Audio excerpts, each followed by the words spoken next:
ஞானானந்தமயம் தேவம் நிர்மலஸ்படிகாக்கிருதிம் ஆதாரம் சர்வவித்யானாம் ஹயக்ரீவம் உபாஸ்மகே. வணக்கம்.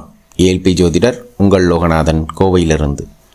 அட்சய இலக்கண பத்திய ஜோதிட முறையில் இந்த வீடியோவில் நம்ம பார்க்கக்கூடிய நிகழ்வானது தங்கம், அதை யார் பயன்படுத்தலாம், யார் தவிர்க்கலாம் அப்படின்ற நிகழ்வு ஜோதிடத்தில் சொல்ல முடியுமானா கண்டிப்பாக சொல்ல முடியும்.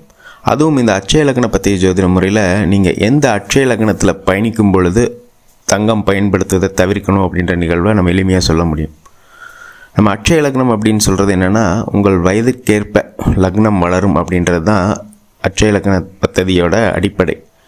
நீங்கள் ஜனன லக்னம் உங்களுக்கு ஒன்றா இருக்கும், உங்களுக்கு வயது இப்போ எங்கே போயிட்டுருக்கு, அந்த வயதுக்கு உங்கள் அட்சய லக்னம் எங்கே போயிட்டுருக்குன்ற நிகழ்வு இருக்குது. அப்போ எந்த அட்சய லக்னத்தில் நீங்கள் பயணிக்கும் பொழுது நீங்கள் தங்கம் பயன்படுத்துவதை தவிர்க்கணும் அப்படின்றத பார்ப்போம். இப்போ உதாரணமாக ஜாதகர் ரிஷப அட்சய லக்னத்தில் பயணிக்கிறார் அப்படின்னா தங்கம் பயன்படுத்துகிறத தவிர்க்கணும். அதே போல் கடக அட்சய லக்னத்தில் பயணிக்கிறார் அப்படின்னா தங்கம் பயன்படுத்துகிறத தவிர்க்கிறது நல்லது.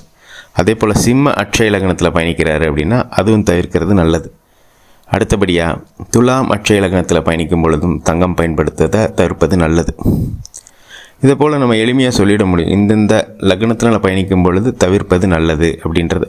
நீங்கள் இன்வெஸ்ட்மெண்ட்டாக அதை வாங்கி எங்கேயோ உங்களுக்கு கண்ணுக்கு பட இடத்துல ஒரு லாக்கரில் பூட்டி வைக்கிறீங்கன்னா வச்சுக்கோங்க. பட் நீங்கள் அதை இந்த காலகட்டங்களில் அணியக்கூடாது, அணிந்தால் அது சாதகமாக இருக்காது இந்த 4 லக்னத்துக்கும் அப்படின்றத நம்ம ஏல்பி முறையில் எளிமையாக சொல்ல முடியும். இந்த நேரத்தில் அட்சய லக்ன பத்திய ஜோதிட முறையை உருவாக்கிய மதிப்பிற்குரிய பொதுவுடைமூர்த்தி ஐயா அவர்களுக்கு என்னுடைய மனமார்ந்த நன்றிகளை சொல்லிட்டு, நமக்கும் நல்ல சிந்தனை சூழ்நிலை வாய்ப்புகள் அமைய எல்லாம் வல்ல இறைவனை வேண்டிட்டு மீண்டும் ஒரு ஏல்பி முறையிலான ஜாதக ஆய்வில் உங்களை சந்திக்கும் வரை உங்களிடமிருந்து விடைபெறுகிறேன். நன்றி, வணக்கம்.